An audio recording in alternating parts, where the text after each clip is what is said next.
오늘 말씀은 특별히 6절에 믿음의 교제라고 하는 단어가 나옵니다. 그래서 믿음의 교제가 주는 교의미, 이런 말씀으로 은혜를 함께 나누고자 합니다. 예레미야 스티백이라는 목사님이 계셨습니다. 이 목사님이 주일 아침에 그 주일에 부임하기로 약속된 교회에 찾아갑니다. 그런데 교회에 들어가지 않고 교회 앞에서 노숙자의 옷을 입고 변신해서 교회 주일을 두리번거렸습니다.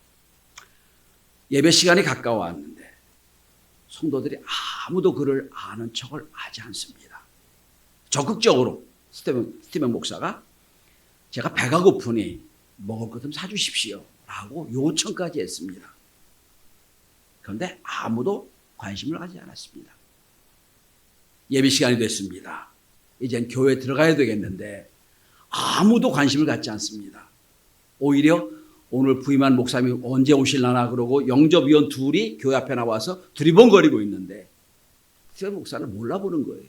당연히 모를 수밖에 없죠. 지금 노숙자의 신분으로 왔으니까. 교회 들어가니까 영접위원들이 막아섭니다. 너무 냄새나고 지저분하니까. 어쩔 수 없이 예배드리러 왔다고 그러고 뒷자리에 앉았었습니다. 그리고 예배가 시작이 됐습니다. 오늘 오시기로 목사님 안 오시고 그냥 예배가 진행되는 거예요. 광고 시간에 목사님이, 사위자 목사님이 말씀합니다. 오늘 취임하게 되신 목사님이 오시기로 했는데 그 말을 끝나자마자 저 뒤에 있는 노숙자의 스티븐 목사가 걸어 나옵니다. 그리고 강단에 올라갑니다. 제가 오늘 부임하기로 한 스티븐 목사입니다. 그런데 성경을 하나 읽겠습니다. 그리고 성경을 읽었습니다. 마태복음 25장 31절에서 40절 말씀입니다.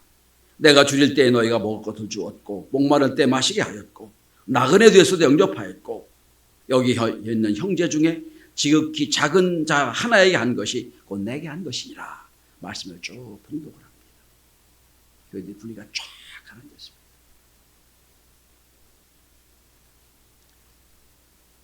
회종들은 멍청해졌습니다. 머리를 얻어맞은 듯이 깜짝 놀랐습니다. 어떤 이는 너무너무 안타까워서 고개를 숙이고 우는 분도 있었습니다. 스티븐 목사는 오늘 아침 자기 겪은 일을 쭉 설명하면서 이렇게 말했다고 그럽니다. 우리 교회에 오늘 아침 교인들이 많이 모이는 것을 봤습니다. 하지만 예수님이 원하신 교회는 아니었습니다. 세상 교회였습니다. 세상의 교인은 많습니다. 그러나 예수의 제자는 부족합니다. 여러분들은 언제 예수의 제자가 될 것입니까? 라고 광고 시간에 설교를 마치고 끝냈답니다. 2013년, 지금 다 10년 전쯤에 미국의 어느 매스컴에서 나온 이야기입니다. 당시 페이스북, SNS에 엄청나게 반향을 일으켰던 기사입니다. 사실은 진짜 있었던 건 아니고 테네시주 클락시빌 센고 연합감리교회의 월리 라엘 목사님이 겪었던 일을 약간 각색해서 했던 이야기라고 합니다. 윌리 라엘 목사님이 교회 부임하기 전 2달 전 꿈을 꿨다고 합니다. 클락시빌 교회 거리에서 노숙자 생활을 한 주간 해라. 말씀을 듣고 말 그대로 한 주간 동안 노숙자로 삽니다. 그리고 부임하기로 약속된 날, 주일 아침 새벽부터 저희가 부임할 교회 옆에서 수염을 길게 기른 노숙처럼 앉았습니다. 약 200명 모이는 교회였는데 20명 정도가 말을 붙여주었고 그에게 돈을 주었고 그리고 위로해 줬다고 그럽니다. 그는 설교관에서 이렇게 말했다고 그럽니다. 우리 교인들은 매주 1시간만 하나님을 섬기는 걸 원하지만 하나님은 삶 전체를 원하십니다. 라고 설교했다. 사실 이건 실화를 갖고 각색한 이야기입니다. 여러분, 신앙은 수직적으로는 하나님과의 교제가 있고요. 수평적으로는 성도와의 교제가 있어요. 그게 십자가가 되는 거예요. 위로 수직적으로 하나님과 나와의 교제, 수평적으로는 성도와의 교제. 이게 있어지는 게 십자가가 완성되는 거예요.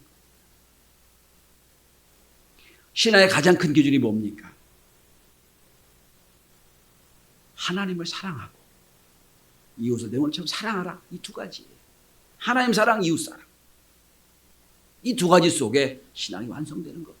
그러나 오늘 현대 크리스찬들은 하나님 사랑은 잘해요. 성도와 이웃 사랑은 많이 부족한 것. 수직적인 십자가만 세워지고 수평은 세워지지 않은 것이 우리의 모습이라고 생각을 합니다. 오늘 사순절 첫 주입니다. 저는 오늘 성도의 교제에 대한 말씀을 드리고자 합니다. 오늘 본문의 6절에 믿음의 교제, 성도의 교제를 말하는 겁니다. 자, 오늘 말씀은 빌레몬서를 들어가기 전에 우리가 역사적 사실을 좀 알고 들어가 이해가 될 겁니다. 빌레몬은 사람 이름입니다. 당시 지금 터키 지역, 옛날엔 소아시아라고 그랬죠. 터키 지역에 빌레몬이라는 사람이 살고 있었는데 상당히 부자였습니다. 집에 종이 많았어요. 근데 이 빌레몬이 에베소에 선교하러 온 사도 바울을 만나 구원을 받습니다. 하나님의 자녀가 된 거예요. 그리고 사도 바울이 로마로 가서 감옥에 갇힙니다. 그 소식을 들어요. 은혜 받은 빌레몬이 돈도 있는 부자니까 자기 종 중에 하나 오네시모를 택해서 로마까지 가게 해서 로마에서 사도 바울을 옥바라지를 해줍니다. 한 2년 정도 가까이. 2년이 거의 지나고 이제 오네시모를 이제 다시 집으로 보내야 될 상황이 됐어요. 그때 쓴 것이 빌레몬서예요. 빌레몬에게 준 편지 이런 뜻입니다. 누구 이야기입니까? 오네시모 얘기입니다. 그러니까 오늘 빌레몬은 사도 바울과 빌레몬의 교제, 빌레몬과 오네시모의 교제를 통하여 믿음의 교제를 말씀하고 있는 중입니다. 저는 이 빌레몬을 통하여 믿음의 교제, 우리의 코이노니아가 어떻게 되겠느냐? 신앙은 세 가지가 있거든요. 캐리그마, 말씀. 그 다음에 디아코리아, 섬김, 봉사. 그리고 코이노니아, 성도의 교제예요. 이게 3대 신앙의 축입니다. 코이노니아가 어떻게 되겠느냐? 말씀을 함께 나누고자 합니다. 첫 번째로 성도의 교제는 신앙의 핵심이라는 걸 잊지 마시기 바랍니다. 십자가 세워져야 되는데 수직만 세워지고 수평이 세워지지 않았다면 십자가가 안 되는 거예요. 사랑이라는 말을 제일 많이 쓰는 데가 있다면 교회라고 생각을 합니다. 사랑 제일 많이 얘기합니다. 저는 사랑 설교 별로 안 하는데 다른 교회에서 참 많이 하나 봐요. 근데 사실은 명목상의 사랑은 얘기는 많이 하는데 실천적인 사랑은 많이 부족한 게 교회라고 생각을 합니다. 제가 아는 목사님 중에 아버지가 목사님이 있습니다. 저하고 같이 일반대를 졸업하고 늦게 목회자가 됐어요. 나중에 늦게 목회한 이유를 제가 듣게 됐습니다. 그랬더니 어릴 때 아버님이 부임했던 교회는 상당히 좀 사랑이 없는 교회였던가 봅니다. 그분이 어릴 때 체험한 교회는 그런 교회입니다. 날마다 사택에 목사, 장로들이 모여가지고 목사를 추궁하는 교회. 무슨 교회 회의하려면 2-3시간을 막 떠들고 막 난리 피는 교회. 그래서 이 아버님 목사님이 무슨 회의를 시작하면 일주일 전부터 마음의 고생을 하고 막 갈등하는 그런 교회. 그런 교회 목사들 산 거예요. 그래서 이분이 목사님이 난 죽어도 목사 안 되겠다고 생각을 하고 사회에 들어가서 일하다가 나중에 뒤늦게 소명을 받고 목사가 됐다고 합니다. 그러면서 그런 얘기를 하는 거 들었습니다. 나도 그 참 말만 사랑이 많은 교회인데 사랑 없는 교회에서 어릴 때 살아서 어떻게든지 내 목회를 사랑에 충만한 교회로 만들려고 하는데 참 안 되고 있다. 그런 고백을 하는 걸 제가 들었어요. 물론 우리 교회는 그렇지 않습니다만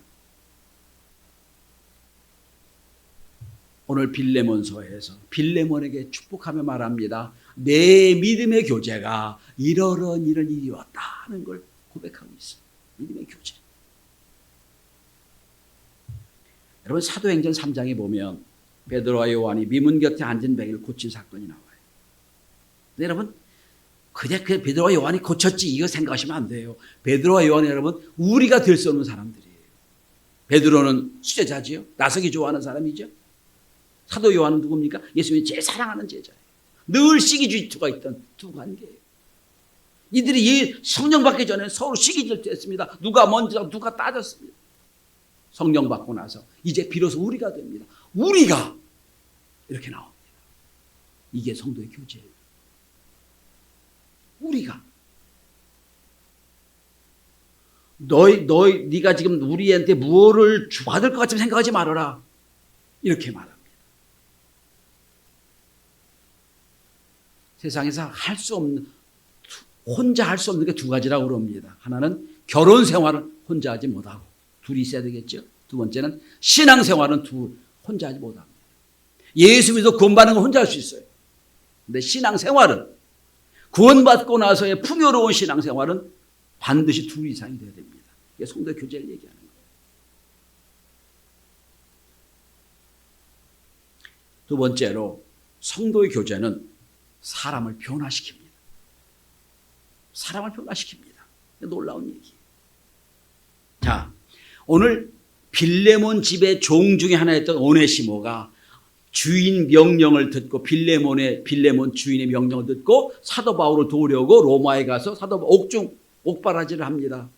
이 1년 2년이 됐어요. 자, 오네시모는 구원받은 사람이 아니에요. 그냥 주인이 명령하니까 명령을 따라서 그냥 사도 바울을 돕는 거예요. 도우려고 간 거예요. 그런 사이에 어느 순간 사도 바울과 오네시모의 교제가 된 거예요. 억지로 한 교제가 됐겠지요. 오네시모는 종이고 사도 바울을 도우라고 했으니까. 믿음 없이 그냥 사도 바울을 도우러 간 거예요.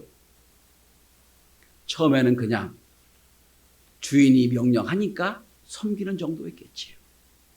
세월이 흐르면서 관계가 더 점점 깊어집니다. 자, 한번 절 따라오시기 바랍니다. 오늘 본문을 넘어섭니다. 여러분 10절을 주목해 보십시오. 사도 바울은 오네시모를 향해 이렇게 표현하고 있습니다.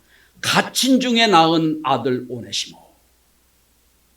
내가 지금 옥에 갇혔는데 오네시모가 나한테 와서 나와 함께 교제하는 중에 오네시모를 구원했다는 뜻이에요. 신앙은, 성도의 교제는 한 사람을 구원합니다.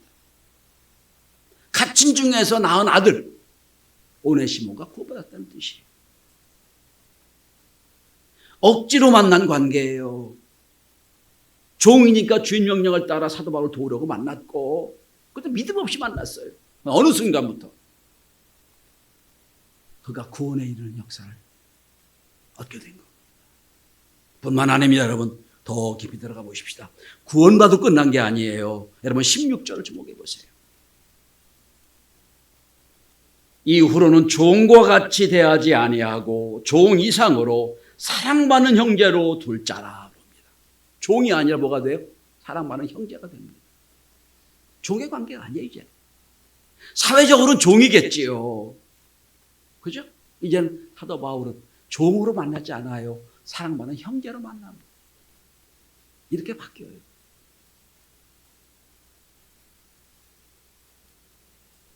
더 깊이 가보십시다. 12절을 보세요. 구원받는 것으로 끝나지 않고 종에서 사랑받는 형제가 되고요. 그리고 12절에 보면 그는 내 신복이라 그렇게 말해요.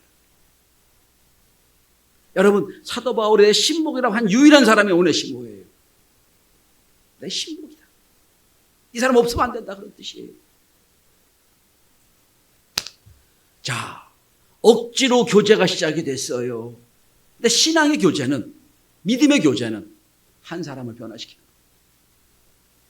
구원받게 하고 이제 형제가 되고 신복으로 바뀝니다. 더 놀라운 게 있어요, 여러분. 11절을 주목해 보십시오.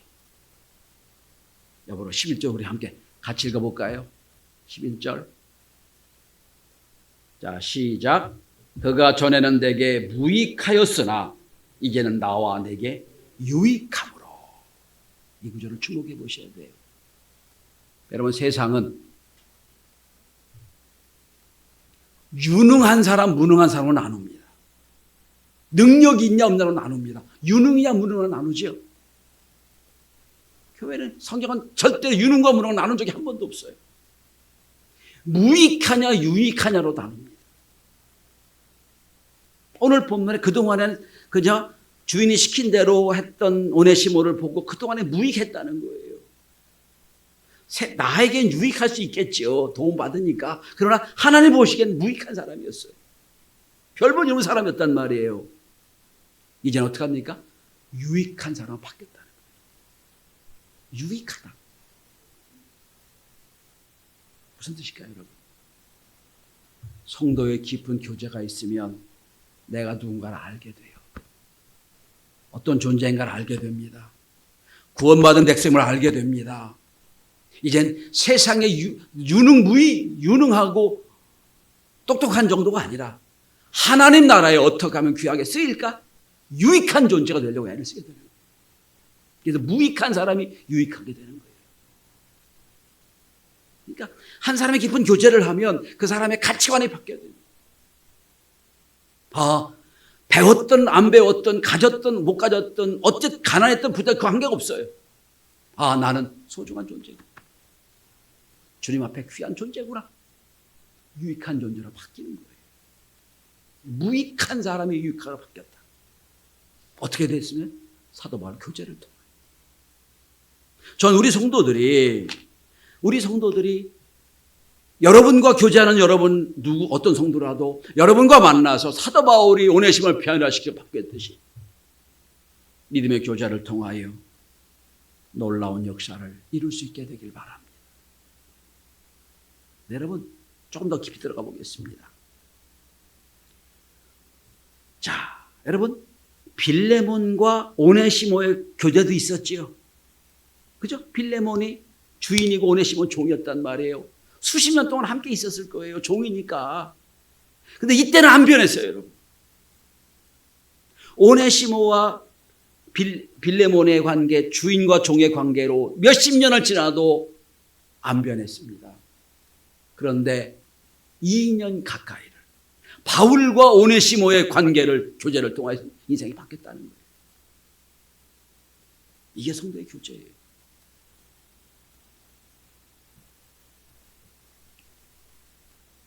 빌레몬이 주인으로 오네시모를 종으로 보았을 때는 절대로 변화가 안 일어나요. 주인은 주인이고 종은 종이니까. 안 변해. 근데 이제는 사도 바울과의 만남을 통해서 인생이 바뀌는 거예요. 여러분, 왜 신앙의 3대 요소가 코이노냐가 됐을까요?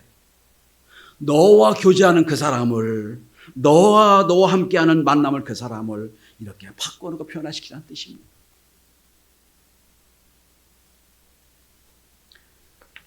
어느 아프리카에 선교사가 파송이 돼서 선교하려고 하는데 알아야 될 거 아니야, 언어를. 그래서 원주민을 불러가지고 나를 좀 원어를 가르쳐달라. 내가 2, 3년 다 가르쳐주면 내가 돈을 많이 줄 거다. 웬만하면 그렇게 오케이 할 줄 알았거든요. 고개를 막 흔드는 거예요. 안 된다고. 나 못 가르치겠다고. 물어봤어요. 아니, 왜? 돈 받고, 너도 좋은 거 아니냐 그랬더니 얘가, 교사님,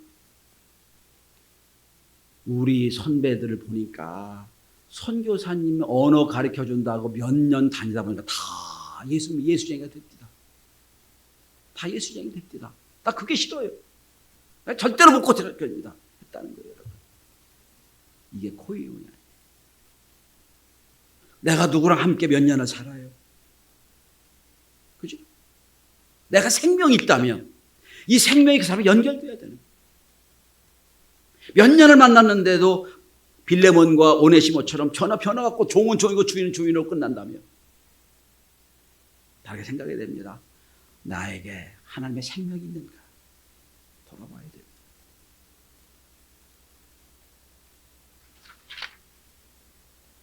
우린 예배 시간마다 사도신경을 암송하지요. 사도신경이 맨 마지막에 이렇게 끝납니다. 성령을 믿사오며 거룩한 공회와 성도가 서로 교통하는 것을 믿습니다. 라고 하죠. 성도가 서로 교통. 이게 뭐예요? 코이노니아예요. 성도가 교통하는 걸 믿습니다.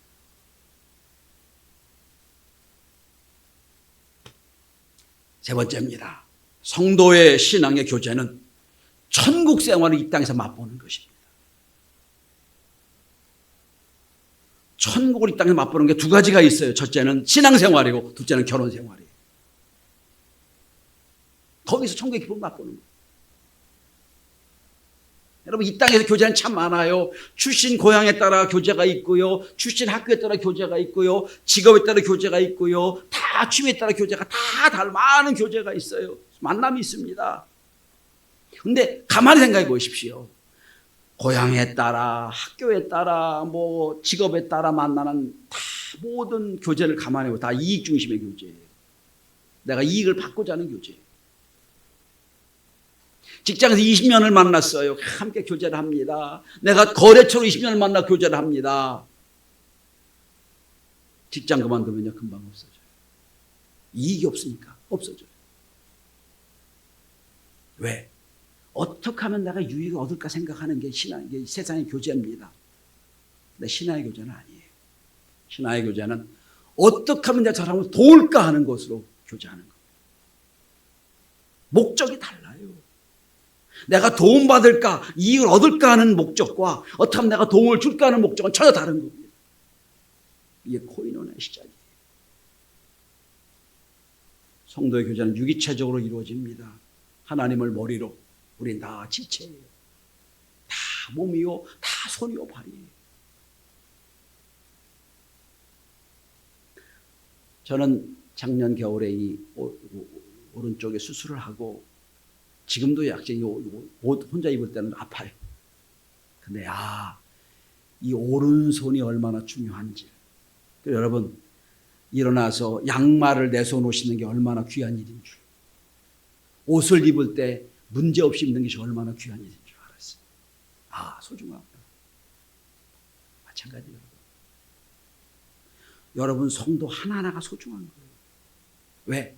그 사람이 아프면 내가 아프게 돼 있거든요. 우리 성도의 유기적이 만났으니까. 넌 너고 난 나, 이거 세상이에요, 여러분. 우리 아니에요. 성도 여러분, 가만히 보세요. 누가 아픈데 내가 아픈 것처럼 그렇게 목을 놓아 기도할 수 있는 곳이 교회 수요자밖에 어디 또 있어요, 여러분. 누가 힘들고 어렵다고 할 때 어떻게 하면 그걸 도울까라고 애쓰며 함께 찾아가 위로하고 힘주는 데가 교회밖에 어디 있어요, 여러분.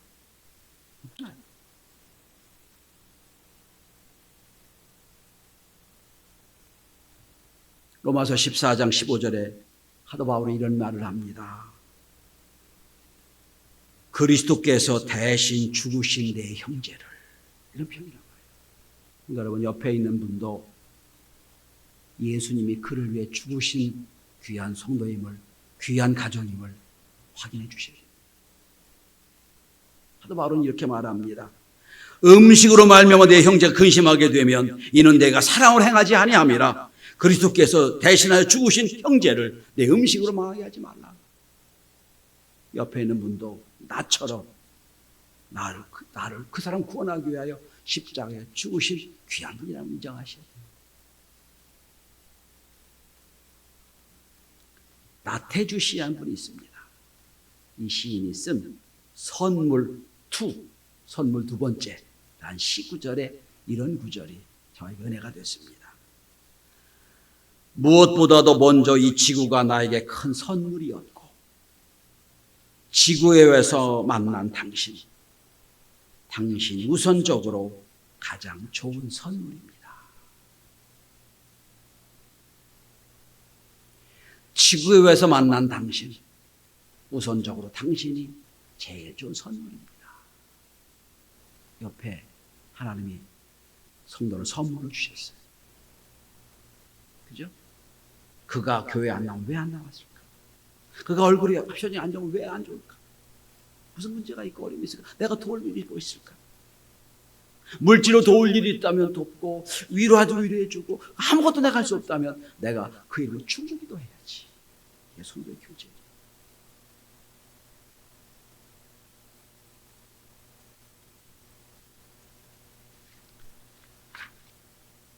사도행전을 보면 초대교회 성도들 교제하는 모습이 나옵니다. 제가 몇 절 읽어드립니다. 사도행전 2장 42절. 그들의 사도의 가르침을 받아 서로 교제하고 떡을 떼며 오로지 기도하기를 힘씁니다. 44절. 사람들이 다 함께 있어 모든 물건을 서로 통용하고. 44절. 날마다 마음을 같이하여 성전에 모이기를 힘쓰고 집에서 떡을 떼며 기쁨과 순전한 마음으로 음식을 먹고. 공통적인 단어가 나옵니다. 마음을 같이하여 함께 있어 떡을 떼며 교제를 얘기하는 대표적인 단어들입니다. 오늘 여러분 7절을 한번 보십시오. 7절. 형제여, 누굴 얘기하면 오네시모, 빌레몬을 얘기하는 거죠. 형제여, 성도들의 마음이 너로 말미암아 평안함을 얻었으니 내가 너의 사랑으로 많은 기쁨과 위로를 받았노라. 교제를 통하여 뭘 얻었다고요? 평안과 기쁨과 또 위로를 받았다는 거예요. 성도 여러분, 여러분 옆에 있는 분을 지극히 한번 봐주시길 바랍니다. 옆에는 지극히 한번 보세요. 왜 안 보고 또 안 봐? 왜 또 봐? 저 희웅이도 보고 희상도 좀 보고 옆에 있는 사람 보세요. 그분이 누구예요? 그리스도께서 죽으신 그분이야. 나에게 준 가장 큰 선물이라고. 오늘 만났습니다. 어떻게 저분을 위로할까? 저분과 어떻게 주의를 감당할까? 이 땅에서 저분 통하 저와 함께 얼마나 천국의 기쁨을 맛볼 수 있을까? 고민하고 멋지고 거룩한 코이노니아를 이루는 성도의 교제가 우리 가운데 있기를 주의 이름으로 축원합니다. 기도합니다. 하나님,